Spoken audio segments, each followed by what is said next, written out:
Welcome to Meet the Author, where you can join in on insightful conversations with best-selling and award-winning indie published authors.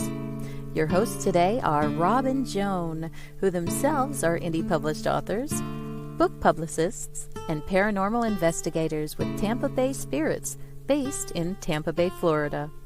Thanks for dropping by. And now, on with the show.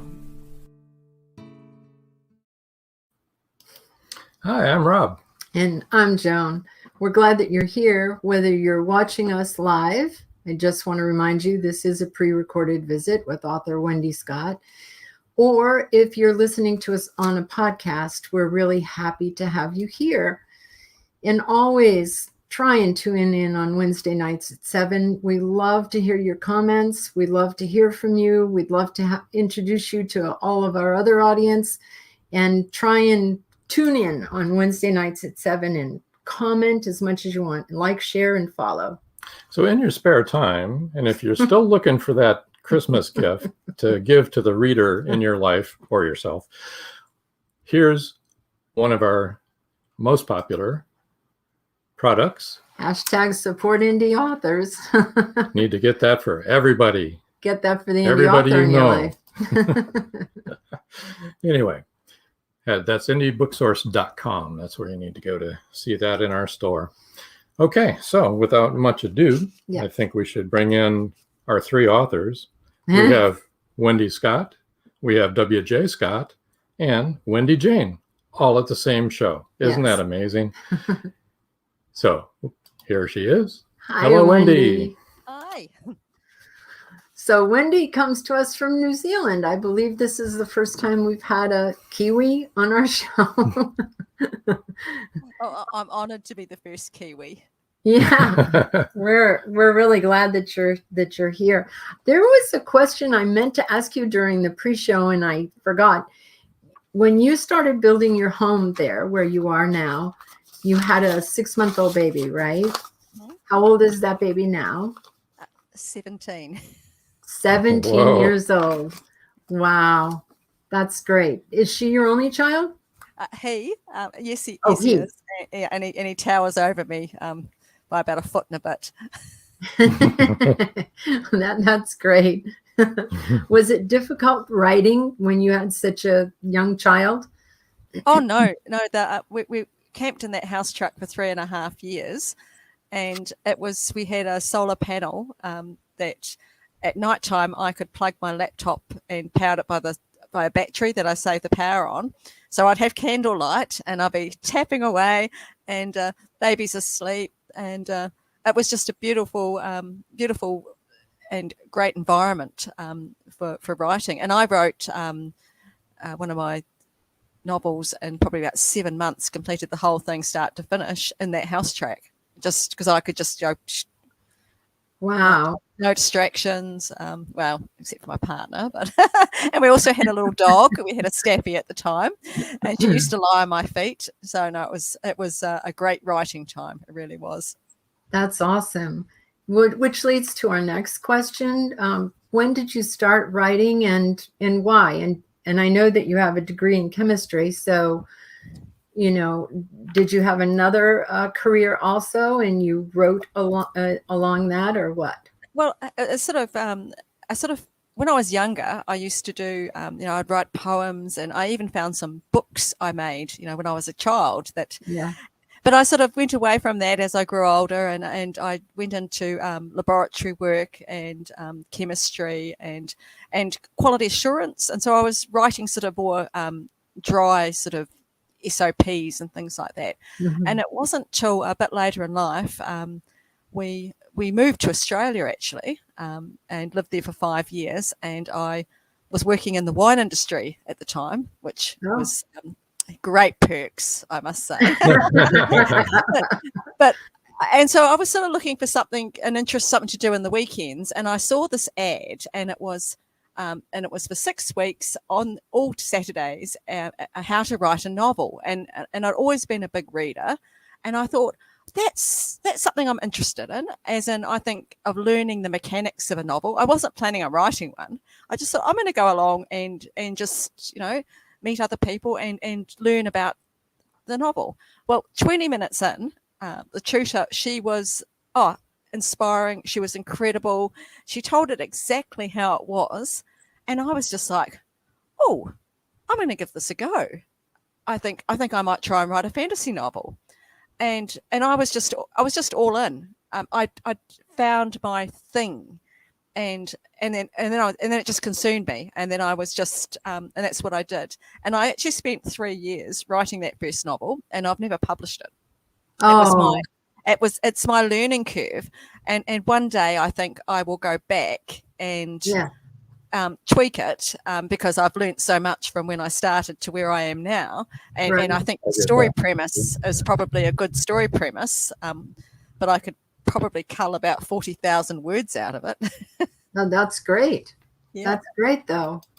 That's a really, really good thing. That brings me to my next question is, what kind of a writer are you? I mean, we've had a lot of authors on the show, and some of them follow a very rigid arc, you know, the hero's journey, which you probably learned about when you were taking that, the hero's journey arc. Then there's the well, some people call themselves plantsers, which is the person who does some preparation and then flies by the seat of their pants. And then pantsers, who literally just fly by the seat of their pants. And, you know, there's just all kinds of variations in there. Where do you fall in that? Do you have an outline? Do you wing it? I do quite a mixture, depending on what I'm writing. When I write novels, especially when I'm writing a novel that's a part of a series, I am a huge planner. I get down to the stage where I've actually got cards that I have planned each scene out. I've got the whole story arc done. But having said that, I'm then very flexible. I've got the roadmap, and then as I go along, I adjust it. If suddenly I decide that I'm going to change, and I do, but I find it helps me keep on track if I've actually done the pre-planning. When I write short stories, sometimes I'll have nothing more than a start, middle, and end point that I've just jotted down, and then I just free write. So it really depends on the length of what I'm writing or what inspires me. I like to see the scenes like a movie in my head, and so by the time I get to write them down, I'm just basically just seeing it and it flows, you know. Yeah. So that pre-planning, or a lot of daydreaming, if you like, you know, I might be walking down the beach and I'm having, people probably think I'm mad. I even sort of plan out the dialogue or the conversations. Yeah. I get it so it's so real. I can then just write it. And I also have a thing where when I'm doing my first drafts, I have like a no censorship. I just move forward. And so I always think it doesn't matter if I've got gaps. It doesn't matter if I don't even have character names or it doesn't make sense. I just get it all down, and then I worry about it the next draft. I can do a lot of drafts. Yeah, well, there you go. We all do. We call them rewrites, but there are a lot of drafts, and it changes. And don't you find that your characters are like, there are certain things your characters will and won't do, and so you kind of have to go with what they're going to do, you know? Oh, absolutely. They do become like real people. Oh, yeah. And even though you think you want this certain thing to happen, you actually realize that your character wouldn't do that, and so you need to follow the character's personality, who they are. Yeah, exactly. Yeah. So, which is the first book that you actually published? That would be Feroceum. Oh, okay. That's we first have that here. Let me grab it. Here you go, folks. The first published one. Yeah.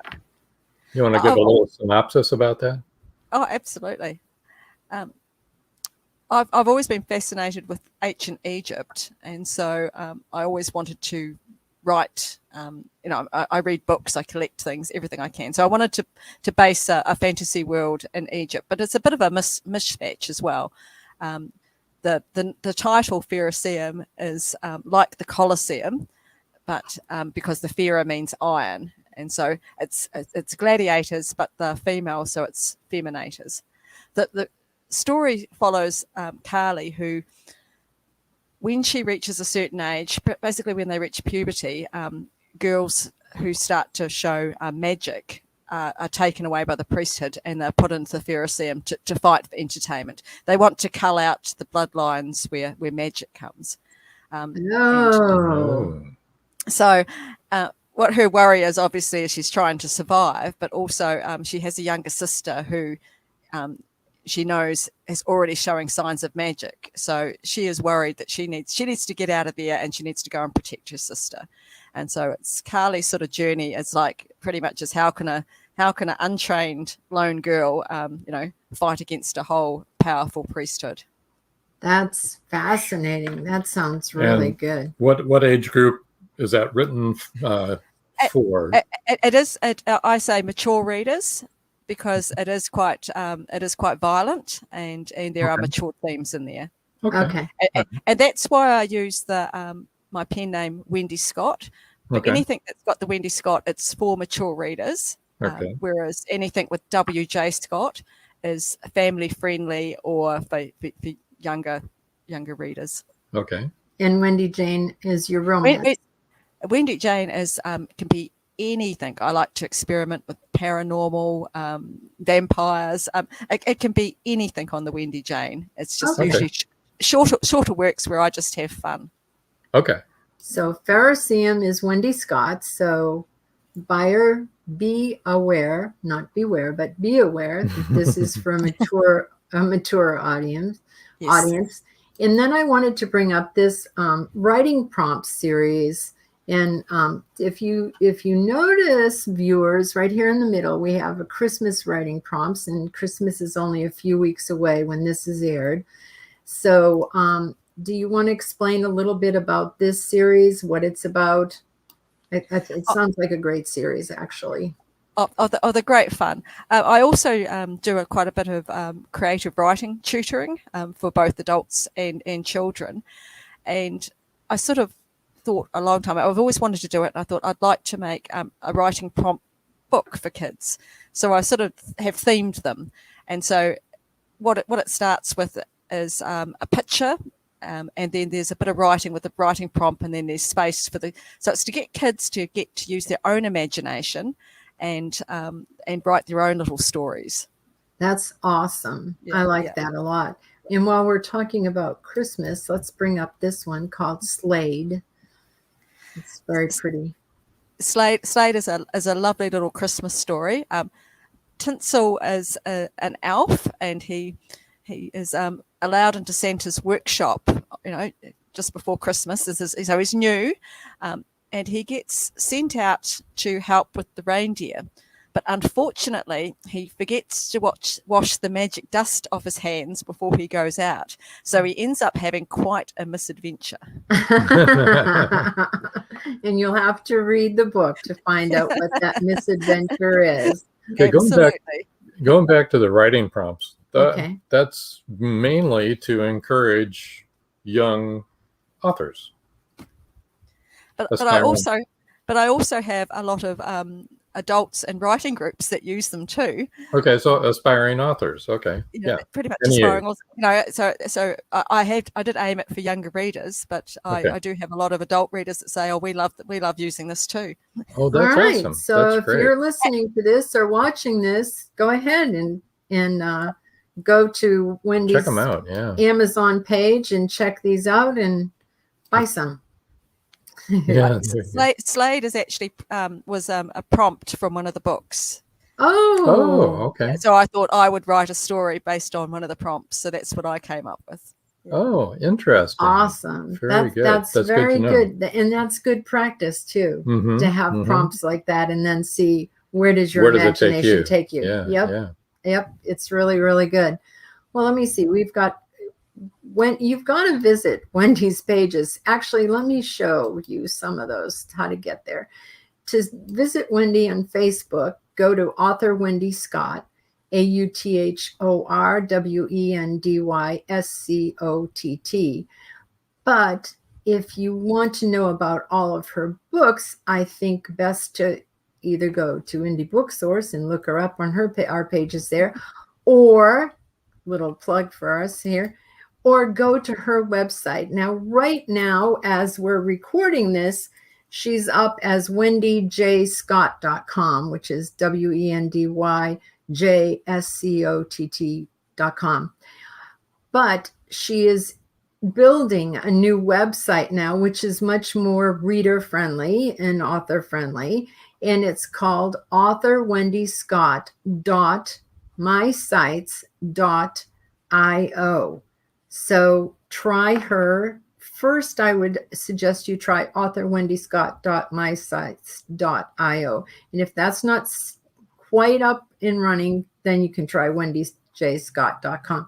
You can find all of her books and other interesting things there. And if you want to follow her on Twitter, follow her at Wendy Jane Scott. That's WENDYJAYNESCOTT. By the time I finish all of these podcasts, I'm going to be tired of spelling. You're never going to spell anything else, ever. Now, Wendy's email is wendyscottbooks@gmail.com. Easy peasy. Which will be important in a few minutes after we get back from commercial when we do the book giveaway. So anybody that's watching this as it is aired pre-recorded live on should be December 8th.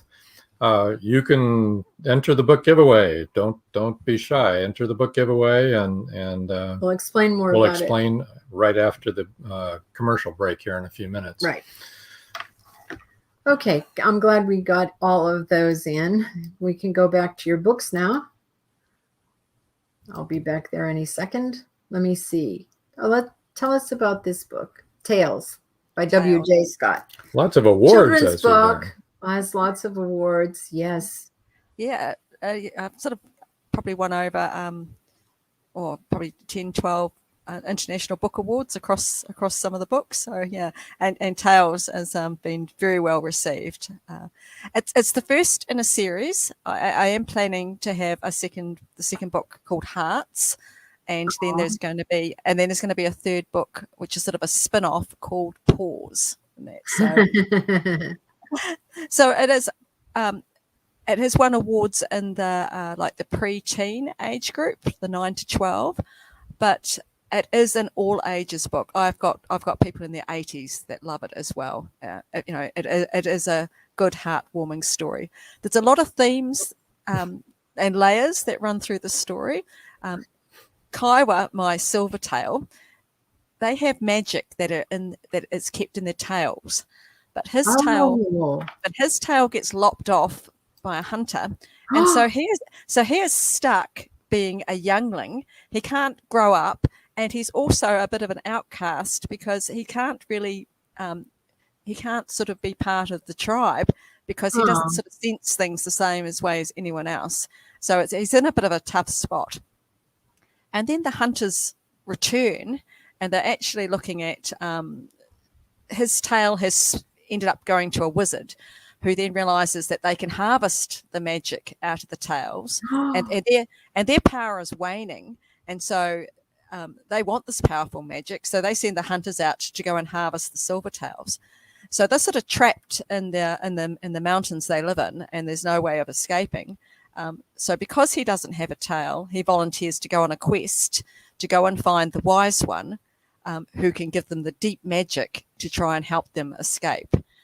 So he goes on lots of adventures, and he meets lots of friends along the way in unlikely places who help him on his journey. So it's a journey about overcoming disabilities, about forming friendships, and it is and it's quite it's reasonably fast paced too.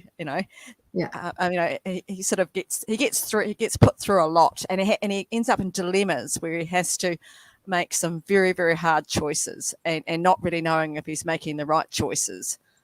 So just like all of us, right? Yeah, exactly. We don't know until afterwards, but it's also tells you that even if you're an outcast, there's a place for you and there's a job for you, and that you're important. It doesn't matter, so that's really good. And plus the whole tribe would have been gone if it wasn't for him. So they would have harvested all the tails. I like that. That's really good, Wendy. I think it's teaching. Yeah.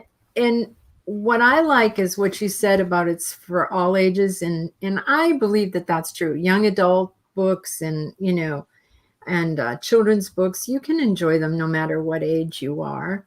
And the only reason that you're saying that be aware that they're mature books is that as a parent, you may not want your child reading some of the things that are in books meant for mature readers, That's why I wrote Tales. As I actually wrote it for my son when he was about 8.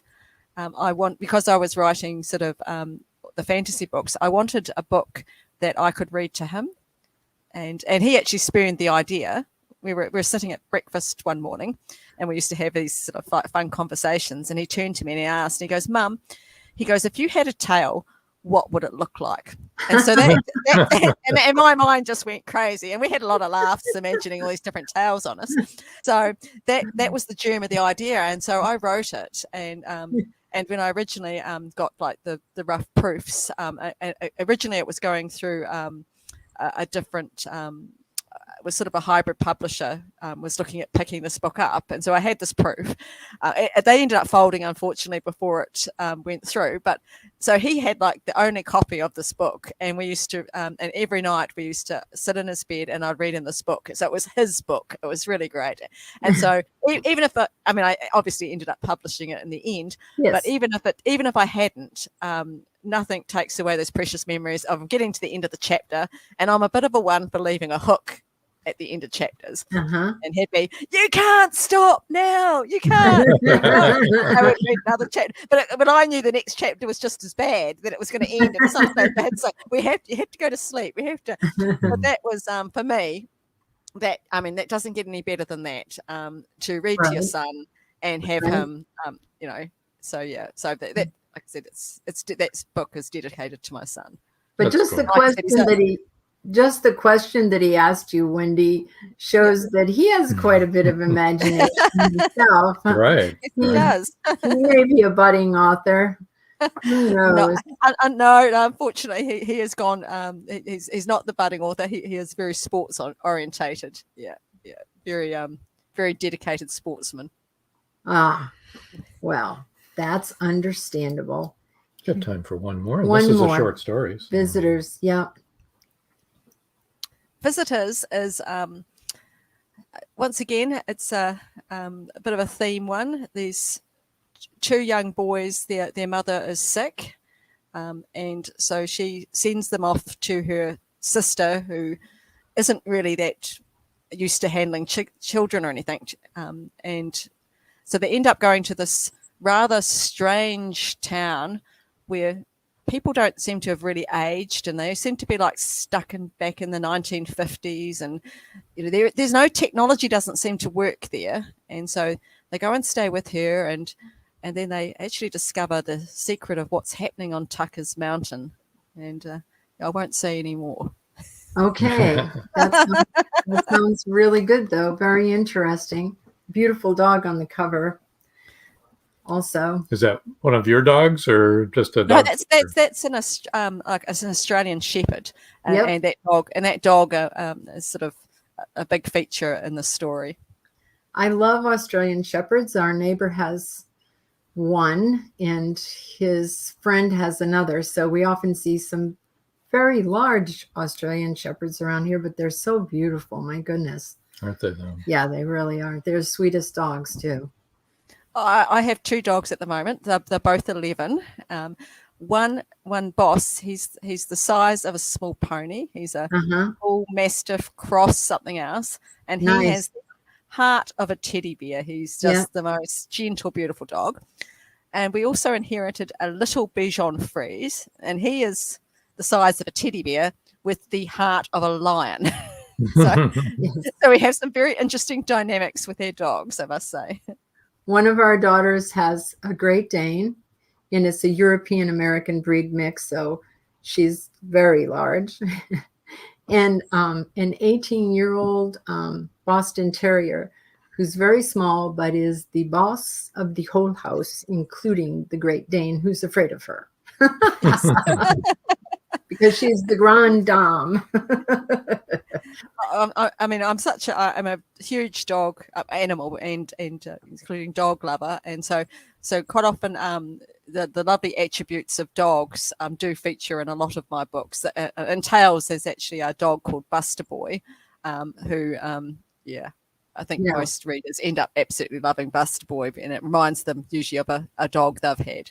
Yeah, we love dogs too. We've always had dogs. We've always had a large dog and a small dog until we moved into this community, which doesn't allow large dogs. So we have a small dog. Small dog. A little 9-pound dog who's very much like your dog. Small but mighty. Small but mighty.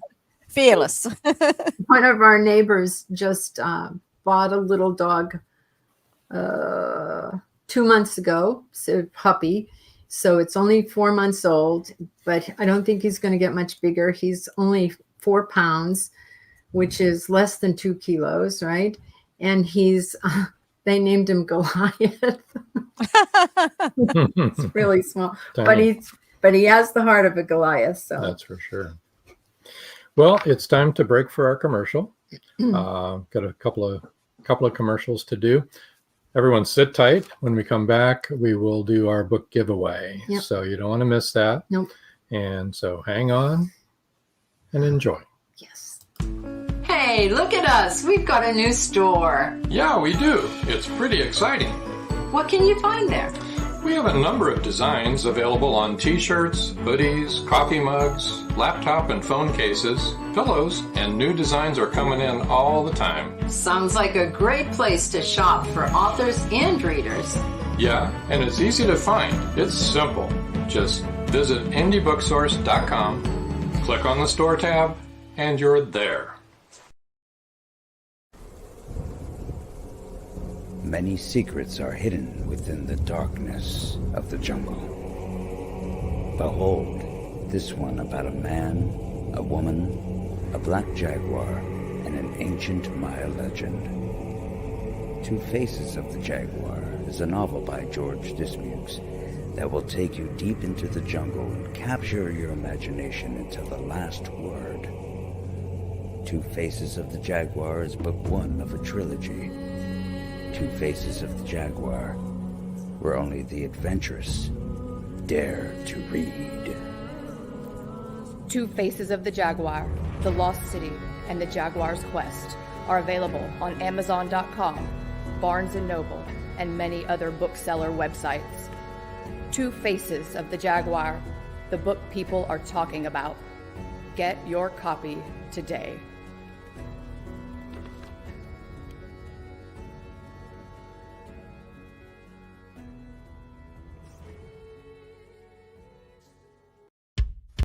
At Indie Book Source, you can shop by genre or by author, and you will be buying direct from the author's main purchase link. We offer hundreds of titles in formats that include ebooks, paperback, hardbound, and audiobook. Support an indie author. Visit indiebooksource.com today. WLFE Digital Broadcast Network presents Variety Unlimited Television. Watch shows like Meet the Author Podcast, The Bipolar DM, Just Cindy, Card Pulls and Coffee, Unfiltered Talk with Bryce, and more. That's right, our shows are your shows on WLFE Digital Broadcast Network. And now, back to the show.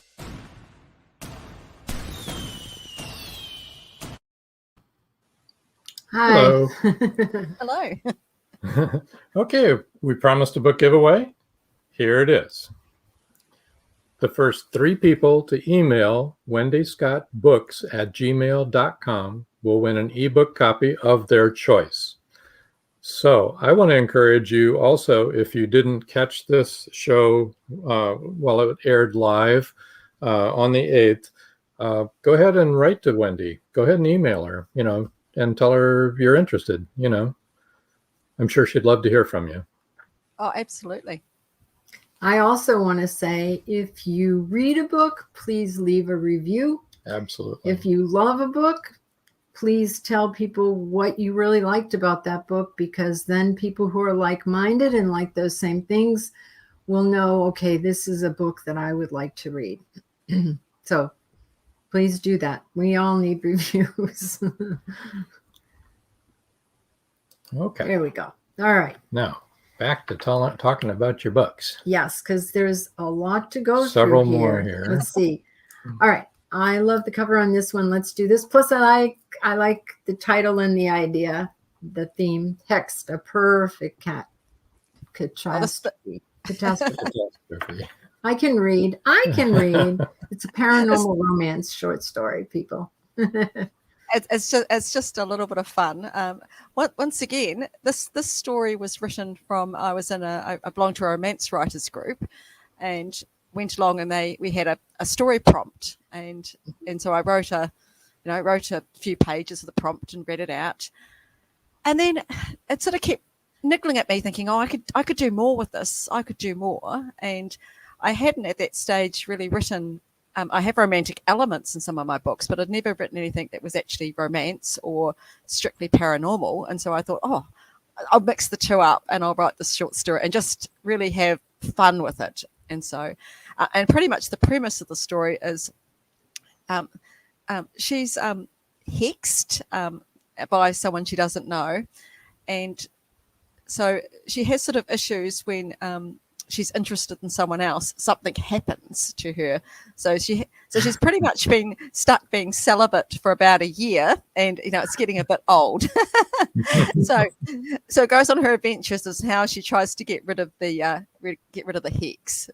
Aha. That wouldn't be a good hex. No, definitely not. And if a real witch ever hexed anybody like that, they'd get it back tenfold. So probably not a good idea. No, not a good idea. All right, here's the next one. Feeders. Madison Reed, PI. So this is based in a futuristic LA, and it's a bit of a mixture of there's robots, and there's also vampires were actually discovered, and they've become a part of a vampire accord, and they're sort of kept as pets. And it's quite trendy for celebrities to own a vampire. And if they're not owned, the vampires have to sort of live in these dedicated sort of hotels where they're sort of kept away. So there's a lot of different controversies going on. But Madison Reed actually she's trying to track down a serial killer. And she believes that the media darling, who is this vampire everyone loves, and she's actually pretty sure that he is the killer. And so she wants to get some justice. She wants to expose who the true killer is. Let's go on to Lodestone, Witch Hunt, Book 1. Yeah, Lodestone is been very, very popular with readers. It sort of follows two different journeys. We've got Sabrina, who it's sort of her story, but she's also got a diary of a relative who was sort of like called a destroyer. And so you sort of go between the lives of the two of them, and you actually find out why the background story of why Sabrina's in the situation she's now in. So the Lodestone stops magic. So we've got magic has been obliterated, and we've got this totalitarian regime who are trying to wipe out magic and witches. Sabrina is a healer, and so she sort of comes under the radar. So she ends up being the only person that could lift as the relative, long lost relative of Lauren, that she's the only one that can raise the Lodestone and restore magic. So it's a bit of an impossible mission for this, once again, this lone girl to go up against an army and a regime to try and bring magic back. That sounds really interesting. That brings me to a question. We had the Salem witch hunts and trials here in the United States, actually right near where I grew up, not too far from where I grew up. And I was wondering, do you have a history of that at all in New Zealand? Because I noticed that a couple of your books have been, people trying to stop magic. Not so much in New Zealand. No, we're a fairly new country, so we don't sort of have the depth of history that you have in other places around the world. It's just something that's always interested me. I love collecting reference books. I love the hard copy books. I've got a couple of bookcases just crammed full of books, and I do a lot of reading and research, and that's I have to be careful though, because I can end up getting so immersed in the research I'm not actually writing anything.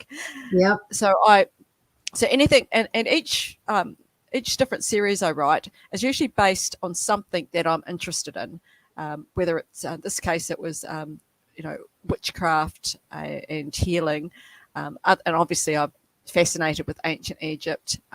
I have another series that is actually based on an Asian culture, anything to do with ancient cultures. I usually find, so I've probably got a few more different series yet to come. Yeah. But the witchcraft one was definitely, I'm interested in how women and especially in the past, and the injustices, and obviously we don't want the future to repeat the mistakes that have been in the past. Right. Yeah. Right. Exactly. Well, so that brings me to one other question. Yeah. Do you actually have hobbits there? Well, when you're allowed to travel, you'll have to come up to Hobbitville and have a look for yourself. Well, we've all seen New Zealand. Oh, it's so beautiful. Oh my gosh. I'm telling you, it is a beautiful country. Amazing. Absolutely. Yeah. Oh, yeah, no doubt about it. So anyway, as you said, you really like Egypt. So do I, Wendy. I am fascinated with it. One of my friends went to Egypt with her aunt, and she knew how crazy I was about Egypt and everything to do with Egypt. So when she went to King Tut's tomb, she broke off a piece of the wall and brought it back to me. I have it I'm surprised framed. we weren't cursed. I know. I have it framed with a papyrus behind it. And yeah, she also brought me part of the Great Wall of China, which and I also got a fairy rock from a fairy ring in Ireland, which we had to send back because I'm Irish and I didn't want any of that juju. That's true. King Tut, I thought I could deal with. I didn't want to make the fairies mad at me. No, that's pretty special. So tell us about hieroglyph. Hieroglyph actually starts here in Hokitika in New Zealand.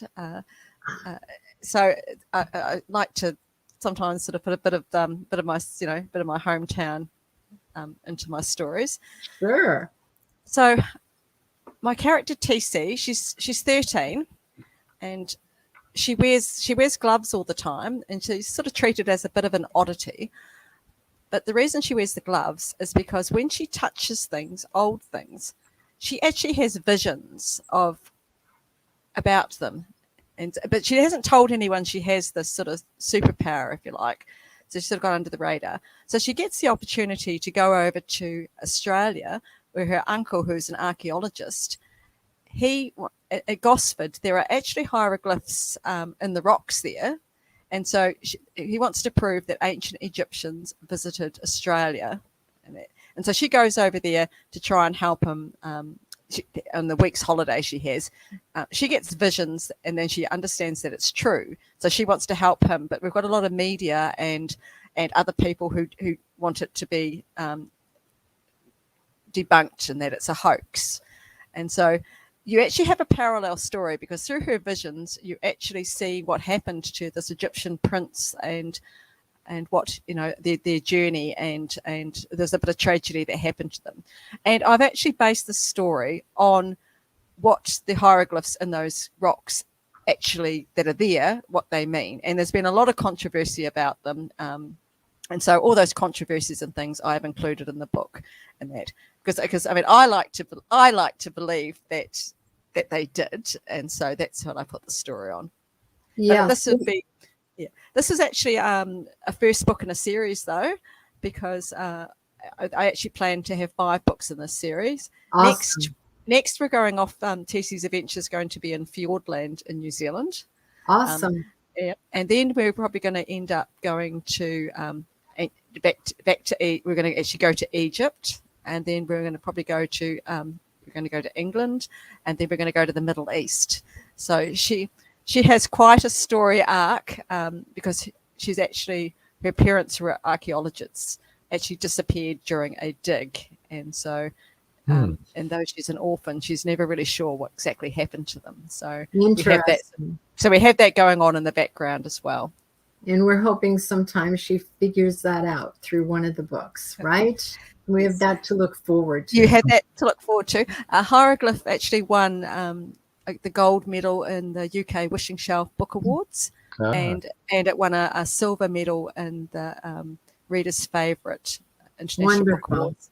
And I actually got to go to Miami and pick up my medal, and that was an absolute highlight. My sister, who lived in Canada, she flew down and met me, and we went through the awards ceremony together, and good. really, really special. So Hieroglyph has been appealed to many ages.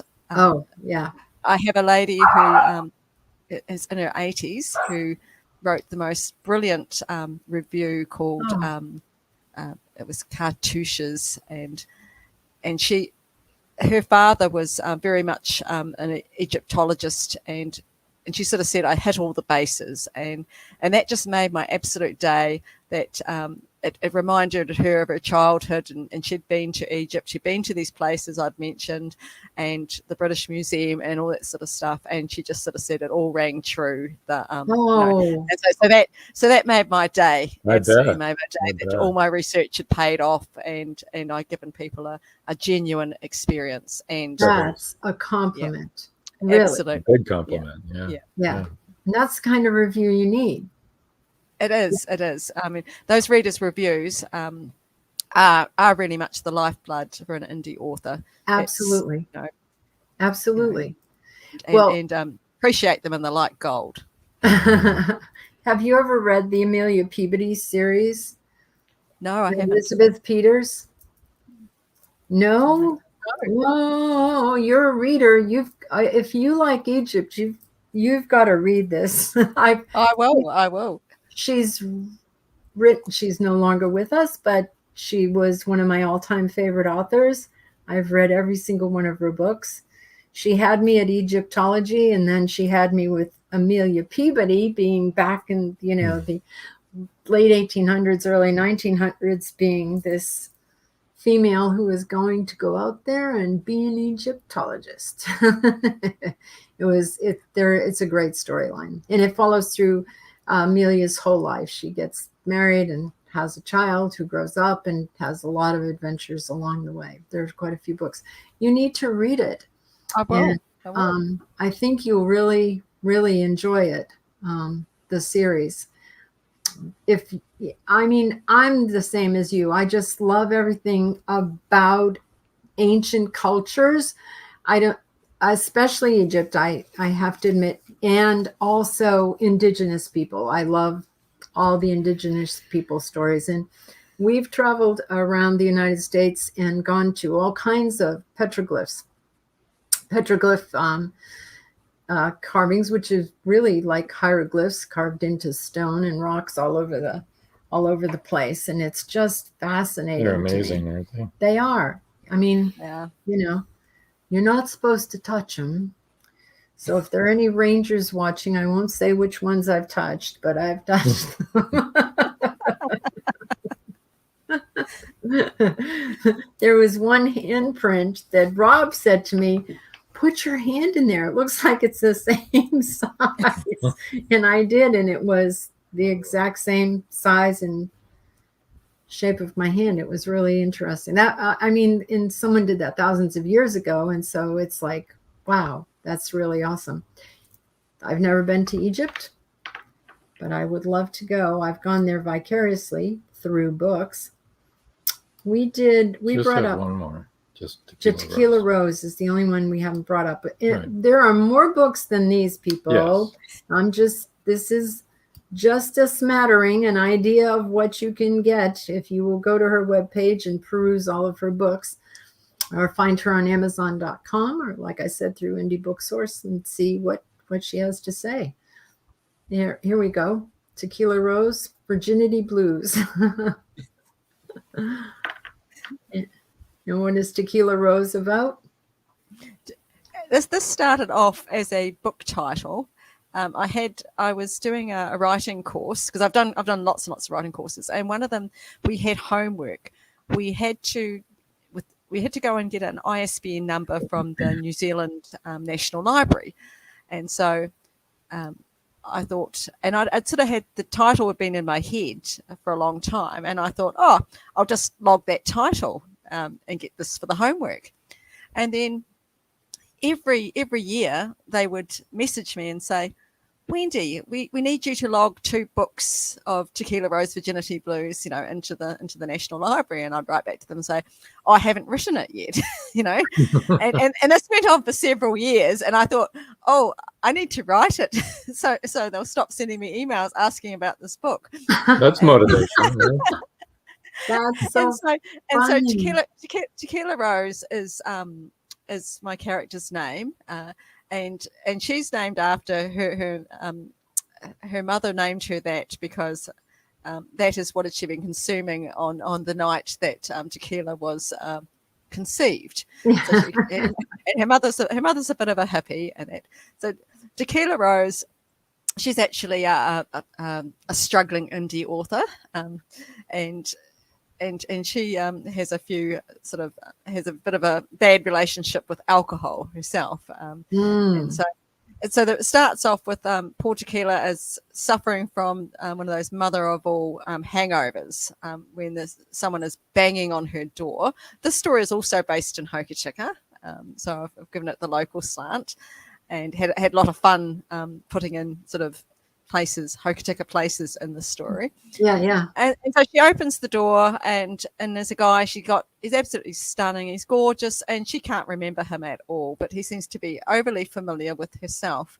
So she has a bit of mystery. So the story is a bit of a mystery of her trying to remember or find out who this guy is, and she actually ends up meeting him again at a speed dating event, and sort of wins a date with him, but she's a bit wary as well, because she seems to there's a bit of an undertone where he's sort of seen where he possibly might be a drug dealer, and that doesn't sort of mesh with her. So so she's got a bit of a quandary to sort of figure out is he the man of her dreams or not. Okay, so we've got to read the book to find out what happens to poor Tequila Rose. Is he the one, or is he a really bad apple? I'll say no more. But he's hot. That's great. That's fabulous. So in just a few sentences, can you give any aspiring author some advice?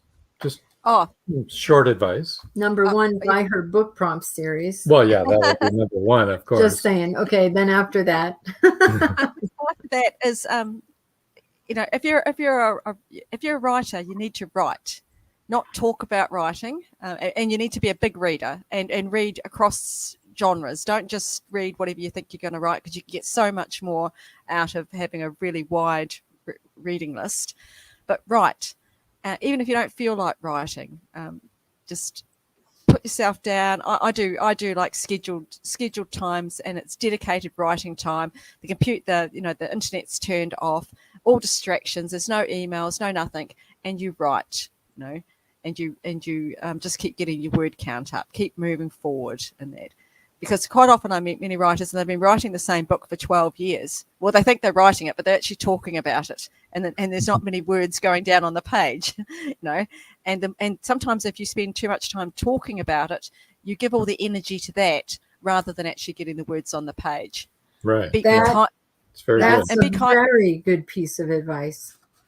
And to be kind to yourself too, is don't be a perfectionist. Turn that critic voice off in your head that's telling you that everything you're writing is awful and no one will ever want to read it. It's just turn it off and you just write it anyway. Write it as, just your first drafts can be absolutely dreadful, but it doesn't matter because you just go back and you refine them, you polish them, and that it's just give you permission to write badly and you just go for it. Right. You have to start. Right. You have to start. And don't stop. The polishing will come. Exactly. Yeah. Yep. Yes. Rewrite after rewrite after rewrite. It will. Yep, that's the one. Yep. We've all been there. Right. Yes. Okay. It's the stage where you're abandoning. You have to decide it's time to abandon the story. You can't sort of tweak it anymore. Yeah, you have to birth it and let it go. There you go. Send it out of the nest. It's done. That's right. Well, That's Wendy, exactly right. Thank you so much for giving us your time today. Been wonderful. This has been a really interesting show. Very. Very good to hear about all your writing. We appreciate it. Well, thank you for having me. It's just been delightful to be here. You're very welcome. It's been wonderful. We're going to move you over to the side, and I'm not going to even try. Maybe I could do it this way. There. Got you moved over there. Do you have anything you would like to say? No. No, you don't. Not really. Okay. Well, then. I'm kind of talked up. I do. Coming up here, next episode will be on the 15th of December, and that'll be Kim Nugent. She writes quite extensively self-help type books, and she's just really good. Susan Kite is on the 22nd, and Tori Gates will make a return appearance on the 29th of December.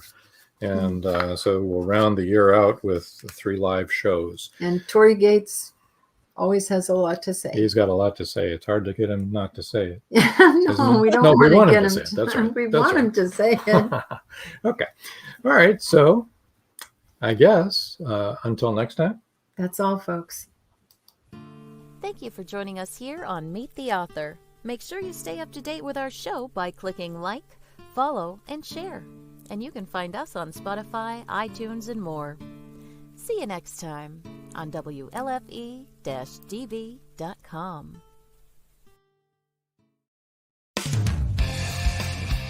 You've been listening to WLFE-DB.com,